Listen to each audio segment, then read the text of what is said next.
It was George Kassouf's job to be nosy. He was essentially a detective based out of Washington, D.C., and he had a very specific niche. What I did, and it was pretty much a one-person operation, was investigate whoever would be nominated to the federal courts. Kassouf knew how to dig through a judge's professional past, excavating their true beliefs from long-forgotten rulings and speeches. A lot of it was just going to the library and also talking to lots of people. That's what I think I was really good at, is just letting people talk to me. That's at least what my boss always thought. Anybody will talk to you, George. He worked for a progressive advocacy group called the Alliance for Justice. And in the late 80s and early 90s, with Republicans controlling the White House, pretty much every judge he vetted was conservative. My job became simply to be the early warning signal to staffers on the Hill, specifically Senate Judiciary Committee staffers. Kassouf's work never stopped. There were dozens of new nominees every year, but there was one man he was really focused on. I sort of became the walking encyclopedia on Clarence Thomas. By the time Thomas got nominated to the Supreme Court in 1991, he'd been touted as a top contender for a couple of years. Kassouf had been on his trail that whole time, building the case that Thomas was a judicial extremist and a disaster for civil rights. He put everything he found into the world's most comprehensive Clarence Thomas dossier. I probably reviewed over 1 million pages of documents, and I would estimate that I talked to over 100 people, either on the phone or face-to-face. Once, Kassouf got the chance to watch Thomas in action up close. A black leader had invited both men to come visit her. In that meeting, Thomas tried to sell himself as a civil rights champion. And I'm starting to write things down. I'm thinking, that's not true. That's not true. That's not true. This man would say anything to get ahead. In the run-up to Thomas's confirmation hearings, Kassouf gave his dossier to anyone who would take it. But it didn't mean my research was now closed. I just kept going, looking for anything else that people wanted to send me.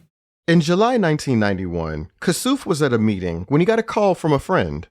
He said, I got some information last night. I was at a dinner party, and someone was there who had a friend that worked with Clarence Thomas who said she had been sexually harassed by him when she worked for him in D.C., and now she teaches law in Oklahoma. I didn't have a name, I didn't have a time or anything like that. Before that phone call, Kassouf had never heard anything about Clarence Thomas and sexual harassment. This was something he needed to check out, and quickly. Thomas's confirmation hearings were less than 2 months away.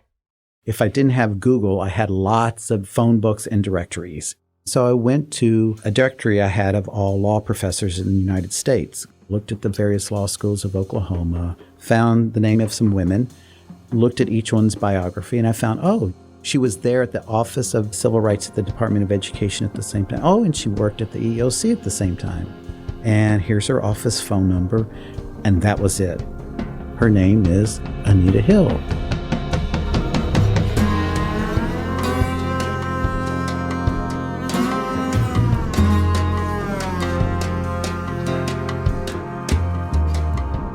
This is Slow Burn. I'm your host, Joel Anderson. That tip about a law professor in Oklahoma was just the beginning of a nationwide spectacle. Anita Hill's accusations launched urgent and heated conversations about racism and sexual harassment. They also stoked an anger in Clarence Thomas that's never stopped raging. This today is a travesty. I think that it is disgusting. The Supreme Court is not worth it. No job is worth it. I have no personal vendetta against Clarence Thomas.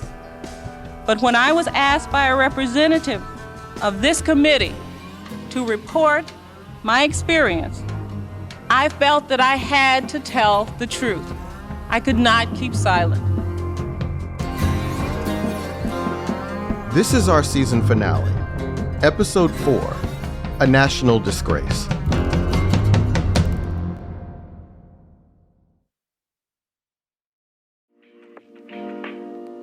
This episode is brought to you by SAP. Welcome to the window of opportunity, when your next move can either make your business famous or obsolete. So you need to be ready. Be handling good surprises and bad ones ready. Be opening a Portland, Houston, and Providence location on the same day ready. Be stock options plus paid family leave ready. SAP has been there and can help you be ready for anything that happens next, because it will. Be ready with SAP.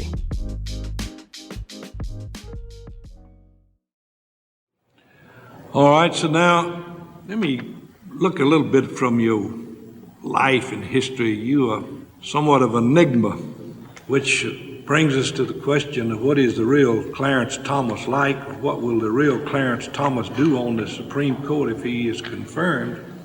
I am the real Clarence Thomas, and I don't know that I would call myself an enigma. I'm just Clarence Thomas. When George Kassouf got a tip about Clarence Thomas and sexual harassment, he felt like he was racing against time. It took him only 2 hours to figure out Anita Hill's name and to pass it along to his boss. As soon as he did, she gave him very clear instructions. You are not talking to her. You're not calling her. You're giving this name to the Judiciary Committee. Kassouf did as he was told, and then he waited and waited and waited. We were getting a little worried because now we're into August, and I would periodically check in to see what was going on. Kassouf was still in the dark when Thomas's confirmation hearings got started on September 10th, 1991. Every day, he went to Capitol Hill to watch Thomas testify in person. It was sort of like watching your team slowly lose. Oh, you just struck out with that question. You let him slide right over this. As you're sitting there, are you wondering whether or not the Anita Hill allegations are going to come up? Oh, God, yes. Those allegations never did come up, and the hearings ended without much controversy or suspense. It looked like Clarence Thomas would be on the Supreme Court for life. But then, just 2 days before the senators were scheduled to cast their votes, everything changed. The shockwave reeling through Capitol Hill. Switchboards were frantic with calls from constituents with one opinion or another on Judge Thomas or Professor Anita Hill. Anita Hill. Anita Hill. Anita Hill grew up on a farm in segregated Oklahoma. The youngest of 13 children, she was the valedictorian of her high school, graduated from college with honors, and got her law degree from Yale, Clarence Thomas's alma mater. When Hill went to work for Thomas in 1981, she thought he might become her mentor. But 2 years later, she ended up in the hospital with stress-related stomach pains. Not long after that, she left Washington, D.C. for good. For almost a decade, Hill tried to put that period of her life behind her. In 1991, she was living in her home state, working as a professor at the University of Oklahoma Law School. Then, her old boss got nominated to the Supreme Court. Most of the controversy over Clarence Thomas stems from his stormy 8-year tenure as head of the Equal Employment Opportunity Commission. That summer, Hill wrestled with whether to come forward. What she didn't realize is that the Senate Judiciary Committee already had her name. When she did finally hear from them, it was extremely late in the game. By the time Hill gave the committee a typewritten statement, the hearings had been over for 3 days. But Hill's allegations revved everything back up again. The substance of the information was really startling. That's Mark Schwartz. In 1991, he was a lawyer for the Judiciary Committee. One of his jobs was investigating nominees. Raised your eyebrows like, wow, there's a lot more work ahead for us. The next step was figuring out what that work should be. Should we be investigating? Who's the best parties to do the investigation? Should we get the FBI back in to do it? The FBI did talk to Hill. They also interviewed Clarence Thomas, who denied everything. The public didn't know any of this, but Joe Biden did. The chairman of the Judiciary Committee weighed the evidence and couldn't decide what to do. For days, he dithered and did nothing. But the media was about to force his hand. A woman who served as personal assistant to Clarence Thomas for over 2 years has accused him of sexually harassing her. Anita Hill had given the Judiciary Committee her statement on the condition it wouldn't go to the press. NPR's Nina Totenberg got her hands on it anyway. Her story aired on Sunday morning, October 6th, 2 days before the full Senate was scheduled to vote on Clarence Thomas's nomination. According to Hill's affidavit, Thomas soon began asking her out socially and refused to accept her explanation that she did not think it appropriate to go out with her boss. The relationship, she said, became even more strained when Thomas, in work situations, began to discuss sex. When Totenberg asked Hill for an interview, she decided to go ahead. If her story was going to be told, the public might as well hear it from her. She says she will always remember her last conversation with Clarence Thomas at the EEOC. Well, he made a statement about his behavior, that if I ever did disclose it, it would be enough to ruin his career. That first report introduced Anita Hill to America. It also made her a target. Her answering machine was full of death and rape threats. This was what she worried might happen if she came forward. But it was too late for her to stop now. Senator John Danforth knew that his protege Clarence Thomas had been accused of sexual harassment. But that late in the confirmation process, Danforth thought it was no big deal. He was wrong. And Thomas was frantic. He was sobbing. He said his life was ruined. He was just destroyed. Just absolutely destroyed. He reached out during the time and said, man, this is rough. That's Lester Johnson, an old friend of Thomas's from Savannah. I said, I know it's rough, man. I said, but God is the best planner. If it's meant to be, you're going to be on that bench. If it's not meant to be, you won't. As old black folks used to say, give it to God. Give it to God. I had the same phone number for many years, so he reached me at the law school where I was teaching. Thomas's ex-girlfriend, Lillian McEwen, says he called her in tears. He said, why is she doing this? I don't understand. Do you remember how the conversation ended? I just said, I don't know. In his autobiography, Thomas wrote that he felt betrayed by Hill, who he had hired at the Department of Education and brought with him to the EEOC. He also worried that the media would accept her version of events uncritically. Thomas quickly released a sworn affidavit in which he totally and unequivocally denied Hill's allegations. His conservative allies also went to work on his behalf. We got to win this, by any means necessary, whatever we got to do. That's Thomas's longtime friend Armstrong Williams. After Hill came forward, he told the Wall Street Journal, there's a thin line between her sanity and her insanity. It was not time to be weak. It was not time to feel sorry for yourself. We're at war. That war was fought on television. Aren't these crimes without evidence, so to speak? It's a he said, she said kind of situation. Well, but Faith, the woman's word is evidence. And I think what we have to do is give that more value, give that more weight.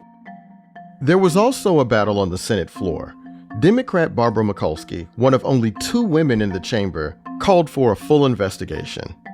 What disturbs me as much as the allegations themselves is that the United States Senate appears not to take the charge of sexual harassment seriously. Thomas's leading advocate, John Danforth, fired back. It cannot be true that we are going to tolerate a situation where anybody who wants to throw the mud gets to throw the mud. And if it sticks, that's just wonderful. I mean, I was mad. I was really mad. Danforth believed that the Thomas he knew would never harass anyone.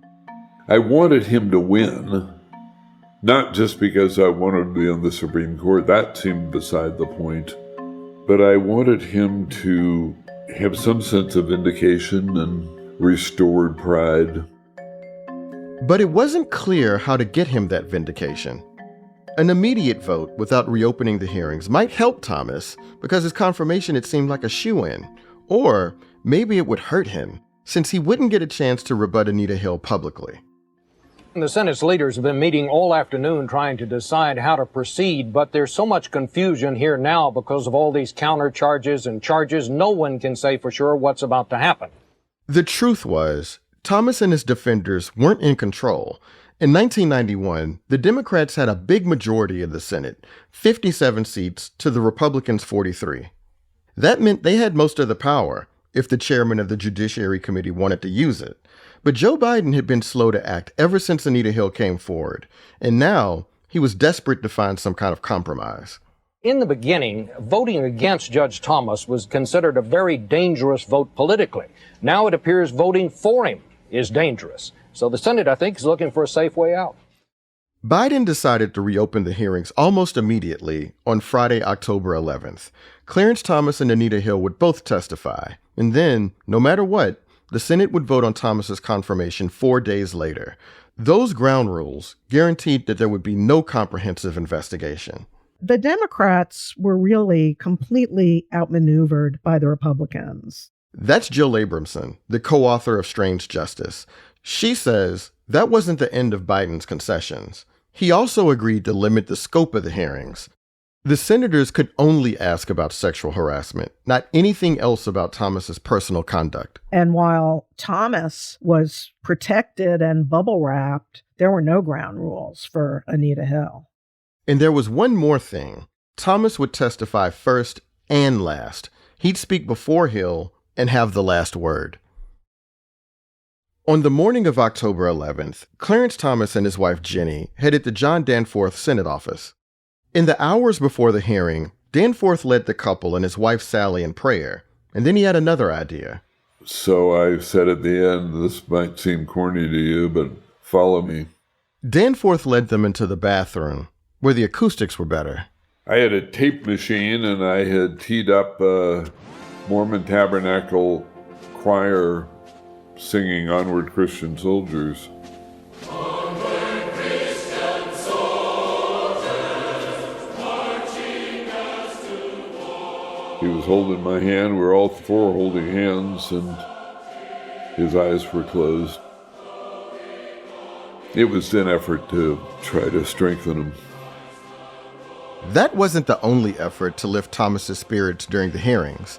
Busloads of conservative activists came to Washington to show their support. Jenny Thomas talked about that in a 2020 documentary. And we came out of Senator Danforth's office and we were going down the hallway and all these people were clapping and very excited. And he said to me, "Who are those people?" And I said, "I think they're angels." Good morning, Judge. If you have an opening statement, please proceed. Mr. Chairman, Senator Thurman, members of the committee, as excruciatingly difficult as the last 2 weeks have been, I welcome the opportunity to clear my name today. With Danforth and Jenny sitting behind him, Thomas denied doing any of the things that Anita Hill accused him of, and he said that his name, his integrity, and his character had all been harmed. There is nothing this committee, this body, or this country can do to give me my good name back. Confirm me if you want. Don't confirm me if you are so led. But let this process end. After less than an hour, Clarence Thomas was done. But the day was just getting started. Welcome, Professor Hill. At 11:30 a.m., Anita Hill took Clarence Thomas's place at the witness table. I instruct the officers, do not let anyone in or out of that door while Professor Hill is making her statement. Hill wore a bright blue linen suit and stared straight ahead into the flashing cameras. Professor, do you swear to tell the whole truth and nothing but the truth, so help you God? I do. Thank you. Professor Hill, please make whatever statement you would wish to make to the committee. It is only after a great deal of agonizing consideration and sleepless nights that I am able to talk of these unpleasant matters to anyone but my close friends. Hill ran through her allegations from beginning to end, how Thomas had asked her to go out with him, how he'd pressured her even when she'd said no, how over and over again he'd called her into his office and steered their conversations to sex. He spoke about acts that he had seen in pornographic films involving such matters as women having sex with animals and films showing group sex or rape scenes. On other occasions, he referred to the size of his own penis as being larger than normal, and he also spoke on some occasions of the pleasures he had given to women with oral sex. Oh my God. Oh my God. And here I'm thinking, with every detail that she's offering, what the hell did I do? George Kassouf's tip about Anita Hill had led, indirectly, to all of this. Kassouf stood in the back of the hearing room, transfixed. The whole world was hearing about testimony dealing with a nominee to the Supreme Court and his genitals. As she talked, everyone was quiet. Hill said that Thomas would comment on what she was wearing and whether it made her more or less sexually attractive. She also described a peculiar incident involving Thomas and a soda can. He got up from the table at which we were working, went over to his desk to get the Coke, looked at the can and asked, "Who has put pubic hair on my Coke?" Her testimony was so detailed that I found it, as a reporter, credible. Jill Abramson was also in the hearing room that day. I went to lunch with my Wall Street Journal colleague, and as we chatted, both of us were saying, how does Clarence Thomas survive? There's no way they can vote to confirm him after this. That was the mood. And if it took her testimony for them to finally realize that this man is unfit for judicial office, so be it. It wasn't just that Hill was laying out all those damning details. She also maintained her composure during hours of cross-examination. Her main interrogator on the Republican side was Pennsylvania's Arlen Specter. You took it to mean that Judge Thomas wanted to have sex with you, but in fact, he never did ask you to have sex, correct? No, he did not ask me to have sex. He did continually pressure me to go out with him, continually, and he would not accept my explanation as one as being valid. So that when you said you took it to mean we ought to have sex, that was an inference Yes. that you drew? Yes. A former prosecutor, Specter pushed Hill on the minor inconsistencies between her testimony and what she told the FBI. But it wasn't just the Republicans who were asking probing questions. Again, it's difficult, but for the record, what was the content of what he said? Joe Biden spent a good chunk of his allotted time asking Hill to spell out everything Thomas had done to her. And he used the name that he had been referred to in the pornographic material. Do you recall what it was? Yes, I do. The name that was referred to was Long Dong Silver. I'll be honest, as a 13-year-old kid watching the hearings, I thought that moment was hilarious. All of these very serious adults in a very serious-looking room having an incredibly serious conversation about Long Dong Silver. In my defense, I was just a kid, and I didn't know what sexual harassment meant or how serious it was. But I wasn't the only one laughing.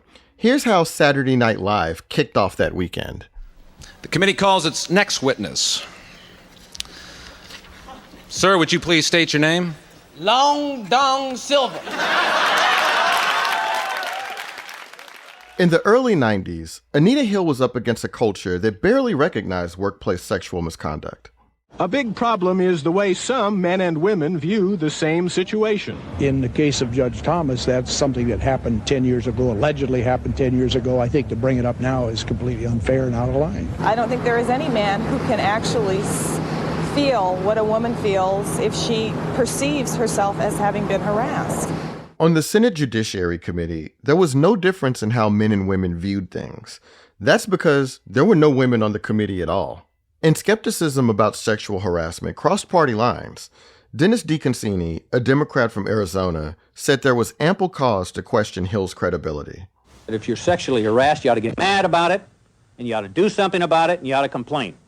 Instead of hanging around a long time, and then all of a sudden calling up anonymously and say, "Oh, I want to complain." Anita Hill's testimony was broadcast live on all three major networks, plus C-SPAN, CNN, and Court TV. But Clarence Thomas refused to look at any of it. After he read his statement on Capitol Hill, Thomas had gone home to suburban Virginia. That afternoon, he paced around the house, while his wife Jenny tuned in and gave him updates. He had to respond that day. In the early evening, John Danforth called Thomas back to his office. The doors were closed, and the lights were turned down low, so Thomas could relax and think. He was searching for just the right words, something that would convey his anger and unsettle his critics. He's on a couch, and I'm in a chair, and nobody else was in the room, just the two of us. At one point, he said, "You know what this is, Jack? It's a lynching. It's a high-tech lynching." And I said, "If that's the way you feel, go up and say it." This wasn't necessarily a flash of inspiration. Thomas had used the same word in his opening statement that morning, saying, "I will not provide the rope for my own lynching." For decades, Thomas had bristled at the assumption that he got where he was because he was black. But now, in a moment of great personal crisis, he was prepared to use race to his advantage. He wanted all those white senators to know that he'd been victimized, and he wanted America to see them squirm when he said it.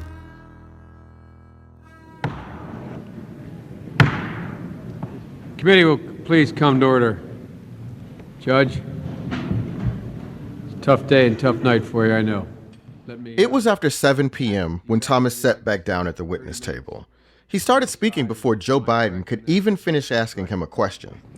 Do you have anything you'd like to say? Senator, I would like to start by saying unequivocally, uncategorically, that I deny each and every single allegation against me today. The way Thomas said it, Anita Hill seemed almost incidental. That night, he turned his anger toward the proceedings themselves. This is a circus. It's a national disgrace. And from my standpoint, as a black American, as far as I'm concerned, it is a high-tech lynching for uppity blacks who in any way deign to think for themselves, to do for themselves, to have different ideas. And it is a message that unless you kowtow to an old order, this is what will happen to you. You will be lynched, destroyed, caricatured by a committee of the U.S. Senate rather than hung from a tree. With that, Thomas leaned back in his chair and tented his fingers below his chin. Biden didn't know what to say. We will have... Yes. Would you like to say that? It did the trick. Jill Abramson. If anything is going to freeze them, it's basically being branded not only racist, but as people who would commit the most heinous crimes that have been committed in our nation's history. I remember wherever I was sort of stopping, just thinking about those words.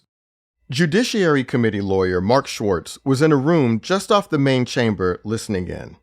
Just stopping and being pretty offended that verbal accusations were equated to, these pernicious acts where people were slaughtered. I mean, when he's talking about a high-tech lynching, he's talking about the work that you were doing, right? Like that you and your team. Look, my role was a very small role. I think that we were just doing our best in an incredibly difficult situation to try to have a fair process. And obviously, it wasn't the way anybody wanted it to happen. But when you say it's a high-tech lynching, it imparts an intent, a malicious intent. I vehemently disagree with that. That was not what was happening. However you felt about that phrase, Thomas had clearly changed the narrative. He'd shifted the focus away from his workplace behavior and onto his persecution. And the way he told it, that assault on his character was based on one woman's unproven claims. That was in keeping with the Thomas camp's broader strategy, to isolate Anita Hill as a single, unreliable witness. But the truth was, she was not a lone accuser. In the days leading up to the hearing, Mark Schwartz and the Judiciary Committee had learned about 3 other women who could potentially testify.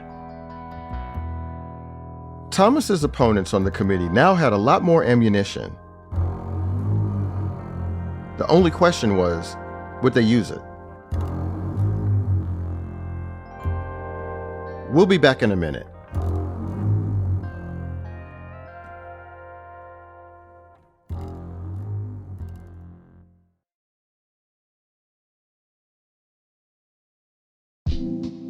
This episode is brought to you by Saatchi Art, where you can shop original artwork by the world's top emerging artists right from your home.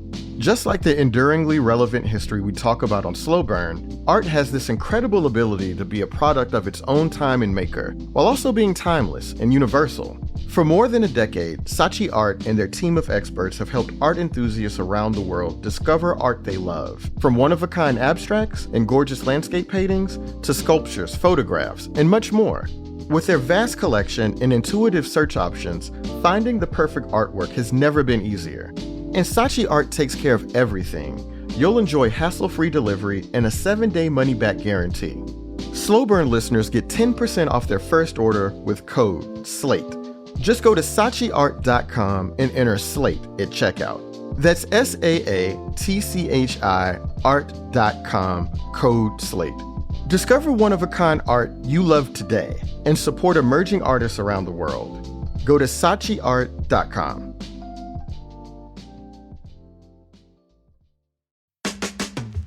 The Supreme Court was designed to be above the fray, but right now, are the 9 justices living up to that promise? On the new season of More Perfect, host Julia Longoria brings the highest court in the land down to earth. You'll meet people on all sides of crucial cases as she shares history that explains how we got here. More Perfect from WNYC Studios. Listen wherever you get your podcasts.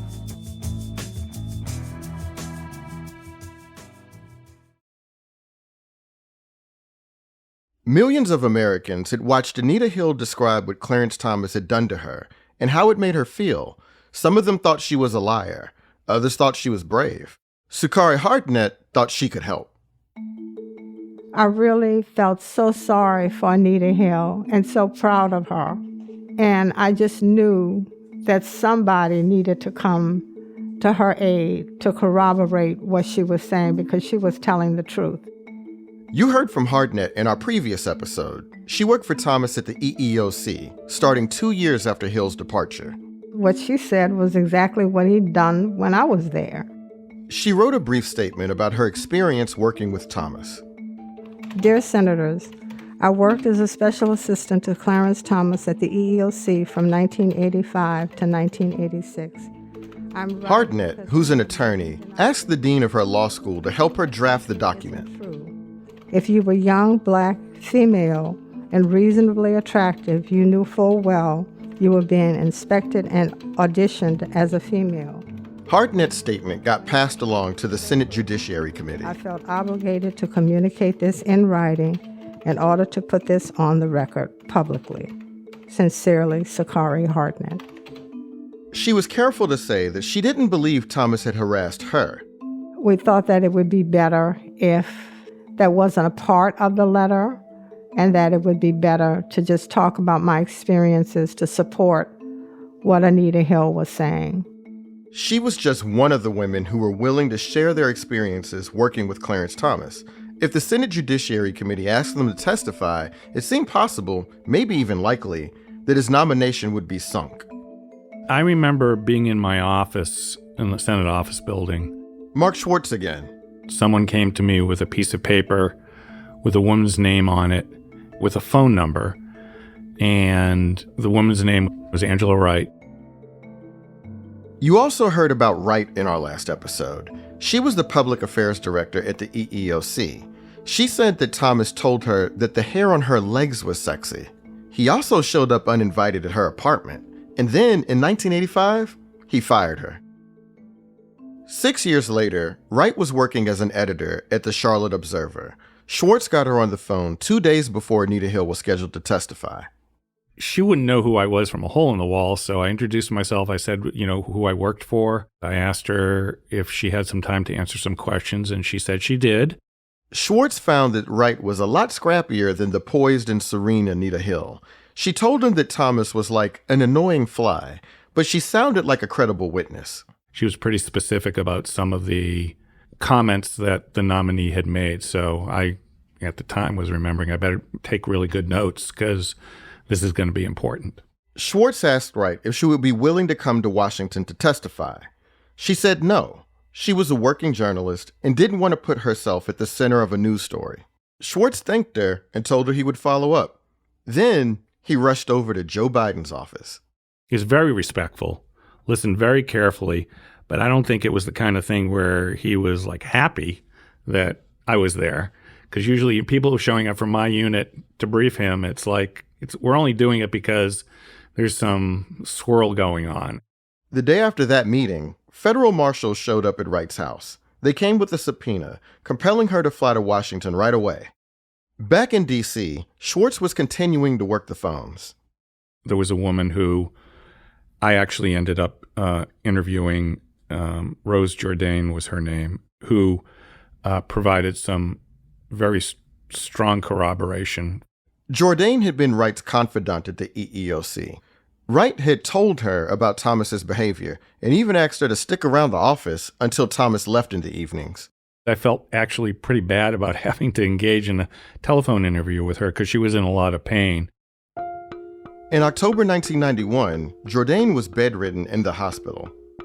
I remember Rose was there with her daughter at the time, I think in the hospital room, explaining the things that Angela Wright has told you are absolutely what she related to me about how the nominee had come by her house and how she was uncomfortable.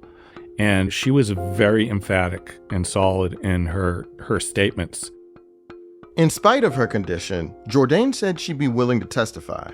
Schwartz reported back to the Judiciary Committee, which started thinking about how to transport her from the hospital to the hearing room. You know, a month before, we're talking about the writings of Thomas Sowell, and here we're talking about how to transport somebody in an ambulance to come and testify. It was crazy. NBC News has been told that the Judiciary Committee has informed Thomas's team that it is interviewing another potential witness. 2 others were already scheduled. Angela Wright, Rose Jourdain, and Sha'Carri Hartnett were now on deck.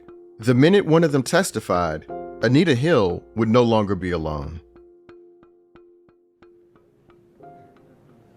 On Saturday, October 12th, Clarence Thomas sat back down at the witness table. Hearing come to order. Anita Hill spent the day in a Washington hotel room as the hearings carried on without her. Morning, Judge.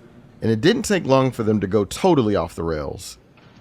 Let me just read to you from page 70 of this particular version of The Exorcist.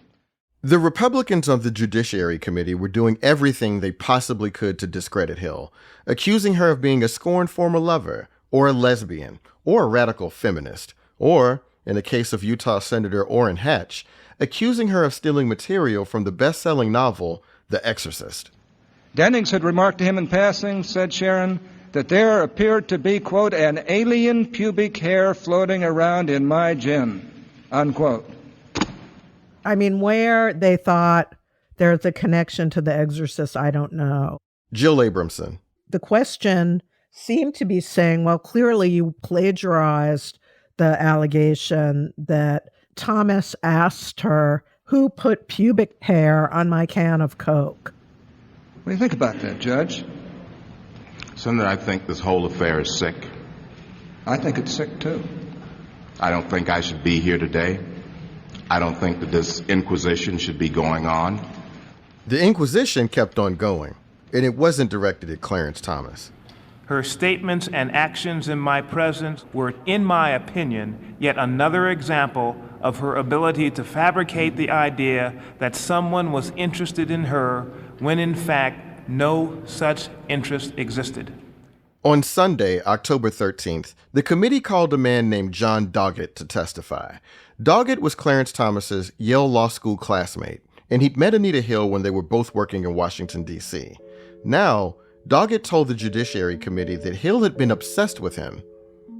Ms. Hill's fantasies about my sexual interest in her were an indication of the fact that she was having a problem with being rejected by men she was attracted to. Hill couldn't believe what she was hearing. She barely remembered John Doggett. Now, Republicans were using his unverified testimony to argue that Hill suffered from erotomania. That's a delusional disorder where someone thinks another person is in love with them. That was just garbage. There was really no credible evidence about this at all. This is something I remember, and this is so bizarre. Mark Schwartz says he had to chase down all kinds of leads, no matter how unhinged they were. one of the Republican senators had found somebody who had alleged that they were in a class taught by Professor Hill and that she would pass back their test books and that there was pubic hair in them. I mean, even thinking about it today, it's insane. Behind the scenes, Republican senators wielded this story as a threat. They said that if the Democrats talked about Thomas's history with pornography, they'd tell the world that Anita Hill sprinkled pubic hairs on a student's papers. I've got letters hanging out in my pocket. I've got faxes saying, "Watch out for this woman." But nobody's got the guts to say that because it gets all tangled up in this sexual harassment crap. That was Senator Alan Simpson, a Republican from Wyoming. And that Saturday, he didn't just go after Anita Hill. Angela Wright will soon be with us, we think. But now we're told that Angela Wright has what we used to call in the legal trade cold feet. Wright heard that remark while she was polishing her opening statement. She was at a Washington law office, dressed in a borrowed skirt with her hair pulled up in a bun. As she waited to get called to the hearing room, she listened as Simpson called her a totally discredited witness. Now, if Angela Wright doesn't show up to tell her tale of your horrors, what are we to determine about Angela Wright? The Bush White House also got a hold of her government work history and began circulating the fact that she'd been fired from a previous job. As the campaign against her gained steam, the Judiciary Committee met behind closed doors. In that meeting, the committee made a very big decision, and on Sunday night, October 13th, Chairman Joe Biden announced it to the world. Ms. Wright and Ms. Jordan will not testify at the hearing. Their extensive interviews conducted by the majority and minority staff will be placed in the official record, available to... In their book, Strange Justice, Jill Abramson and Jane Meyer reported that Senate Democrats became frightened of Wright's checkered employment record. The senators also talked about her tendency to lose her temper and whether her sexiness might make her less credible. It seems all the more unbelievable to me now than it did then that Joe Biden did not call her to testify. She was literally waiting in the wings. That was it. Angela Wright had come to Washington, D.C. for nothing, and there would be no ambulance to bring Rose Jourdain to Capitol Hill. And what about Sakari Hardenett, who said that black women in Clarence Thomas's office were getting inspected and auditioned? She was ready to say those words publicly, but she never got the chance. When did you realize that you wouldn't be called to testify? When they didn't call me to testify. Like, what was that like, the waiting for a response that never came? Well, it's a part of being black in America. You know, it's a part of not just being black in America, but being a black female in America.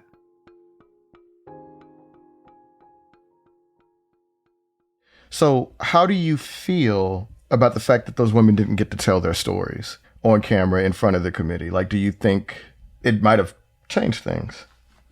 The only thing I'm going to say about that is that if they had testified, it would have changed the conversation we're having now. I'm not smart enough to know that it would have changed the result. The Clarence Thomas confirmation story is finally over. Today's vote followed one of the most bitter confirmation battles in recent history. On this vote, the yeas are 52 and the nays are 48. The nomination of Clarence Thomas of Georgia to be Associate Justice of the United States Supreme Court is hereby confirmed. On October 15th, 1991, the Senate confirmed Thomas by the smallest margin for a Supreme Court nominee in more than a century. He got the votes of 41 out of 43 Republicans and 11 of 57 Democrats. Clarence Thomas was soaking in a warm bath at home during the Senate roll call. When his wife Jenny told him the count had gone his way, he said, "Whoop-de-damn-do, where do I get my reputation back?" Thomas may not have been in the mood to celebrate, but he had won, and his political allies learned an important lesson. The best defense is a good offense. Listen, I had a lot to pray about after the confirmation process was over. That's Thomas's friend Armstrong Williams. He's the one who told the press that there was a thin line between Anita Hill's sanity and her insanity. You know, I never believed Anita Hill, but Anita was a good person. I liked Anita. She was a friend. When in war, your job is to destroy the enemy who's trying to destroy you. And at that time, I just had to paint a picture of her as being unstable. Do I believe she's unstable? No. Do I believe this is something she really wanted to do? No. Did she do it? Yes.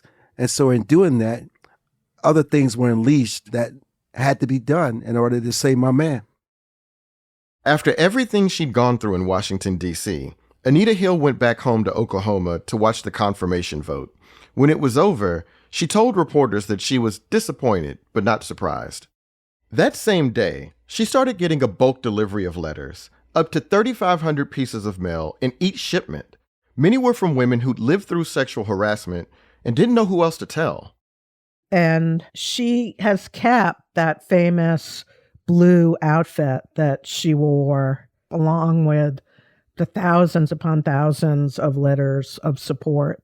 I think that has sustained her through the years. Her telling the truth of exactly what happened gave other women courage to come forward. We reached out to Anita Hill for an interview, but never heard back. In 1999, Hill became a professor at Brandeis University. 11 years later, she got a voicemail on her office phone line. It was from Jenny Thomas. Just wanted to reach across the airwaves and the years and ask you to consider something. I would love you to consider an apology sometime and some full explanation of why you did what you did with my husband. So give it some thought. I certainly pray about this and hope that one day you'll help us understand why you did what you did.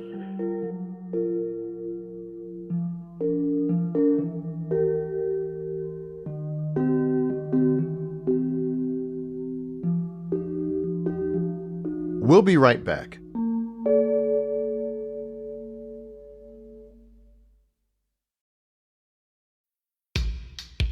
You need to check out the newest season of the podcast Commons, which will examine the past, present, and future of the sport of hockey. It's a podcast that shines a light on never-before-heard stories through the voices of those that lived them. From the forgotten history of the Colored Hockey League of the Maritimes to the creep of pro-military nationalism, Commons will cover why such a genteel country worships such a violent sport. Commons will challenge your preconceptions and leave you wondering, is this a sport or a cult? To listen to the show, just search for Commons in your podcast app. Get comfortable, like Clarence Thomas on a conservative billionaire's yacht comfortable, and tune into Crooked Media's Strict Scrutiny to stay up to date on the latest Supreme Court decisions. I'm Leah Littman, and each week I'm joined by my co-hosts and fellow law professors Kate Shaw and Melissa Murray to break down the latest headlines and the biggest legal questions facing our country, from mifepristone to trans bans. With the 2024 elections approaching, it's crucial to understand the impact of these decisions and how to fight back. So listen to new episodes of Strict Scrutiny every Monday, wherever you get your podcasts. See them three boys up there? Yeah. That's my son with the blue shirt on. The blue shirt, okay. Mm-mm. This is Jamal, Clarence, and Kathy. That his first wife. You have a picture of Kathy in here? Yeah, that's Kathy right there. Okay. Do you have a picture? And Virginia in the living room. Okay. And you see this picture up here? When I stepped inside Leola Williams' home in Savannah, there was a photo I couldn't stop looking at. I mentioned it at the top of our first episode. It showed Miss Leola on October 15th, 1991, the day the U.S. Senate voted to send her son to the Supreme Court. She was in Pinpoint, Georgia, surrounded by family and friends. A reporter from NBC showed up too. Ms. Williams, how's it feel to be the mother of Supreme Court Justice? Feel good. It feel good. Now, some people have said that your son isn't qualified. What do you think? You know, I'll tell you what my dad said one time. Sticks and stone may break my bone, but words will never harm me. Yes. That's it. He talk about him, but that's all right. That's all right. They talk about Jesus Christ. Yes. I read your son's book, and he said that You were very upset about how he was treated during the conference. Yes, I was, very. We was at the White House. He was taking his first sworn in. And these tall men's coming to, they're real tall. And they say, "Are you Miss Leola?" I said, "Yeah." And he said, "Well, my name is Joe Biden." And the other one said, "My name is Kennedy." I said, "Oh." I said, "Is this a free country?" And both of them said, "Yeah." I said, "Well, I do not shake hypocrites' hands." Ooh. And walked right by my head turned. And my son said, "Boy, I can't take you no way." Did you ever forgive Joe Biden for that? Yeah, I had to forgive him. As a Christian, I had to. Yes, ma'am. I don't love him, but I forgive him. I never forget, no. Clarence Thomas never forgot either. And it doesn't seem like he's forgiven anyone, even all these years later. Reading his memoir, I was surprised by how often he talks about his enemies and critics, like he was some up-and-coming rap artist. The truth is, those enemies and critics are totally irrelevant. He's on the Supreme Court for life, and in his case, life means life. Thomas turned 75 this June, and he's currently the most senior justice on the court. If he stays for 5 more years, he'll have the longest tenure of any Supreme Court justice in history. When I first started covering the court 20 years ago, Clarence Thomas was an outlier. Dahlia Lithwick writes about the Supreme Court for Slate. But I think what's changed in the decade since he's been on the court is he went from being kind of the fringe of the fringe to being the decider in a whole bunch of ways. For a decade, Thomas didn't ask a single question during oral arguments, but his votes and his opinions speak for themselves. He voted to strip away much of the enforcement power of the Voting Rights Act. He sided with the majority in Dobbs v. Jackson Women's Health Organization, which overturned Roe v. Wade. In his concurrence in that case, he urged his colleagues to go much further and reconsider the Supreme Court's rulings on contraception and same-sex marriage. And now, Thomas is closer than ever to eliminating his lifelong nemesis, affirmative action. As we record this episode, that decision could be just days away. And again, to me, that is evidence that this is 100% Clarence Thomas's world. We all just get to live in it. He's become a revered figure, and not only in the conservative movement, because people are beginning to watch his ideas that he championed from the margins turn into the law of the land. Armstrong Williams again. That's where the court is moving in his direction now, and his influence, even his control, is ascendant, and it is the Thomas Court. It's not just the Thomas Court. It's also Thomas's Republican Party. At least 10 of his former clerks have served in or worked on behalf of the Trump administration. That includes John Eastman, the attorney who came up with the plot to overturn the 2020 election. His wife, Jenny, now a lobbyist and activist, also got involved in that effort. I would like to thank a great woman named Ginny Thomas. Do you know Ginny Thomas? The wife of a great man, Justice Clarence Thomas, for her courage and strength. But Clarence Thomas has not recused himself from any case relating to the January 6th insurrection. In fact, he was the only justice to side with Donald Trump when he attempted to block the release of White House records about that day.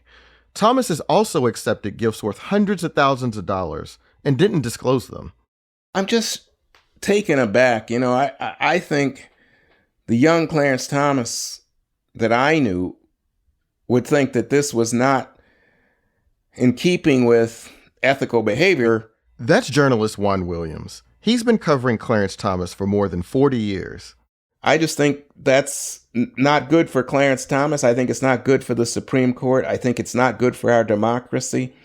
And I'm surprised that he's put himself in that position. To be frank, I'm disappointed that someone who is a hardworking, thoughtful man had that kind of ethical lapse.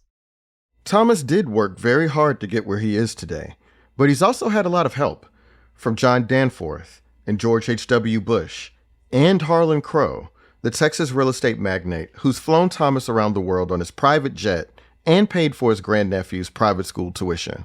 I wanted to ask Thomas about all this, but he declined my interview request, so all I can tell you is what I saw. In Thomas's hometowns, Crow's fingerprints are everywhere. He donated money to rename one wing of a Savannah library in Thomas's honor. He also paid to convert an old cannery into the Pinpoint Heritage Museum. I'd like to thank my good friend in absentia, my friend Harlan Crow, who, against my better advice, insisted that he would preserve the heart of this community from the bulldozer's blade.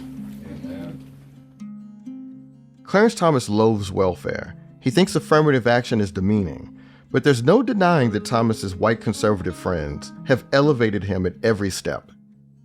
I don't think he ever realized that he was being manipulated and used by the white Republicans. I don't think he realizes it now. That's Thomas's ex-girlfriend, Lillian McEwen. He took their approval as friendship and appreciation for what he had done. And I think he still does. Dahlia Lithwick isn't so sure. You know, is Harlan Crow using Clarence Thomas or is Clarence Thomas using Harlan Crow? I think it's that their interests are perfectly aligned. So I don't know that who's using who is the most useful framing. I think the useful framing is Clarence Thomas had a vision of the Supreme Court as a political juggernaut for the far right, and he got it. In an earlier episode, I talked about Clarence Thomas and racial solidarity. A poll released the day the Senate confirmed him showed that 70% of Black Americans wanted him on the Supreme Court. After the hearings, I remember Black leaders doing their best to be optimistic. One of my professional idols, the late writer Ralph Wiley, wrote, "I'm in the habit of forcing myself into hoping for Black people." Here's what I remember about what came next. In the 90s, my family subscribed to the Black-owned magazine Emerge. Twice, we got copies in the mail that had caricatures of Thomas on the cover. In one of them, he was wearing a handkerchief like Aunt Jemima's. The second one had this headline, "Uncle Thomas, lawn jockey for the far right." Those cartoons ginned up outrage from some conservative Black commentators. But among the Black folks I knew, they were the consensus. So I've been holding back my thoughts, and I did not want to talk much about Clarence Thomas. Eddie Jenkins was the only one of Thomas's college friends from Holy Cross who agreed to talk with us. That's likely because their friendship ended more than 30 years ago when Thomas took offense to something Jenkins said in an interview. And so I come to find out that after he got the nomination, that he didn't want me to come to swearing in. Now, Jenkins watches his old friend from a distance, and all this time later, he's still waiting for that friend to return. When you know someone for a long time, and you believe and trust in them, it's more than a history lesson. It's something that goes deep because you develop a certain affection and affinity for the brother that you know. And the reason why I decided to come on this program with you is because this brother ain't going nowhere. He is going to be on the bench until he catches his last breath. So there is hope that he realizes that, you know what? We all have the same God, and there is a reckoning. And so there's still time. And that's why I'm here, to tell you that there's still time. Wow. Hey, I kind of poured it all out, didn't I?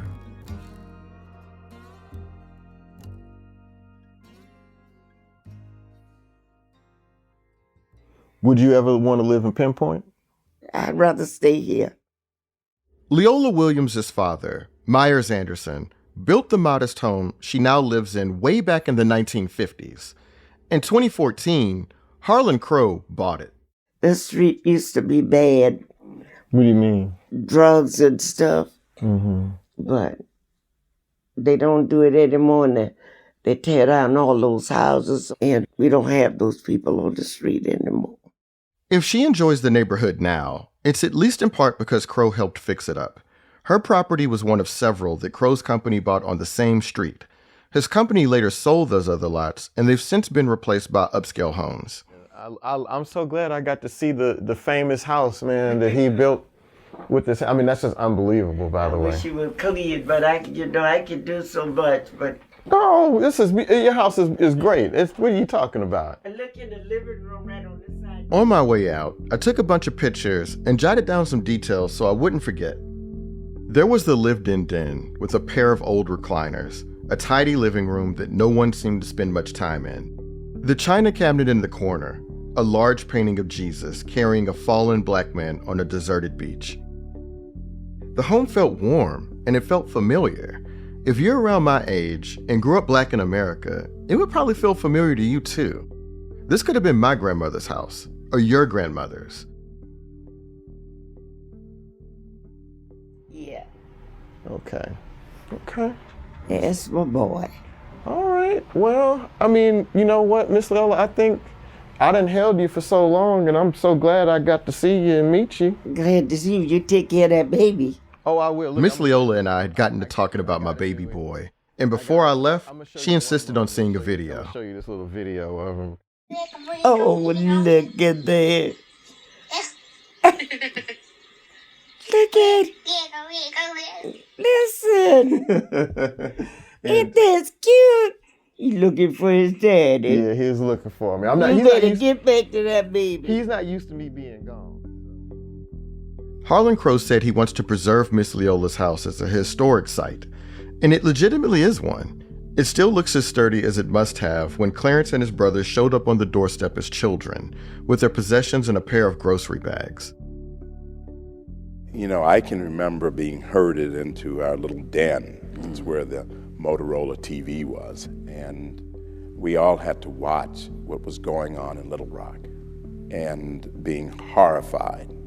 You know, we'd watch what happened in Birmingham, the fire hoses, the dogs, things like that. And it really, absolutely had a tremendous impact on all of us. Clarence Thomas's grandparents raised him to reject that racism and overcome it. They turned this house into a launch pad that took him to places they could never imagine. It's a humble place, but something to be proud of, a family heirloom. And now, it's owned by someone else.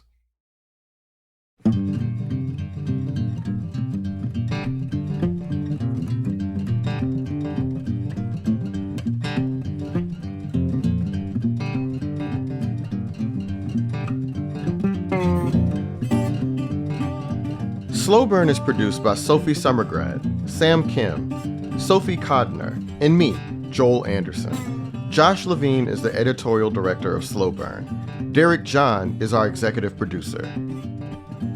This episode was edited by Josh Levin, Derek John, Sophie Summergrad, and Joel Meyer. Susan Matthews is Slate's executive editor. Merritt Jacob is our senior technical director. Our theme music was composed by Alexis Cuadrado. Ivylise Simones did the cover art. We had production help from Benjamin Payne in Savannah, Patrick Fort, James Reddick, Vic Whitley Berry, Alyssa Midcalf, and Jesus Vivar at Mixed Theory Studios. We couldn't make Slow Burn without support from our members, and I strongly encourage you to sign up for Slate Plus today. It's only $15 for your first 3 months. Head over to slate.com/slowburn to join. Slate Plus members get ad-free listening on this show and all Slate shows, unlimited reading on the Slate site, and all kinds of perks, like a member-exclusive episode of Slow Burn each week. In this week's Plus episode, you'll hear a lot more from Dahlia Lithwick and Mark Joseph Stern, Slate's in-house experts covering the Supreme Court.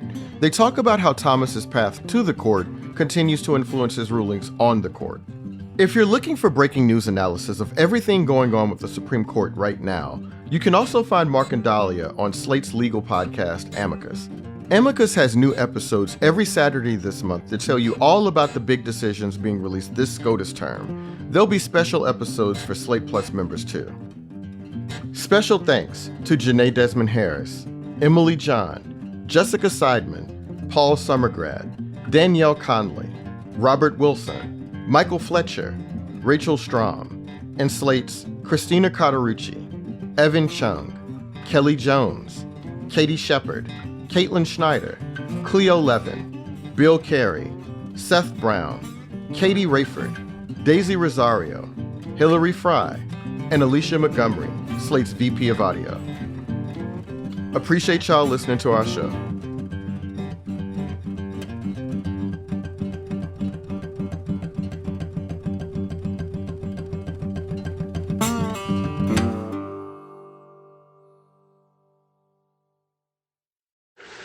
Get comfortable, like Clarence Thomas on a conservative billionaire's yacht comfortable, and tune into Crooked Media's Strict Scrutiny to stay up to date on the latest Supreme Court decisions. I'm Leah Littman, and each week I'm joined by my co-hosts and fellow law professors Kate Shaw and Melissa Murray to break down the latest headlines and the biggest legal questions facing our country, from mifepristone to trans bans.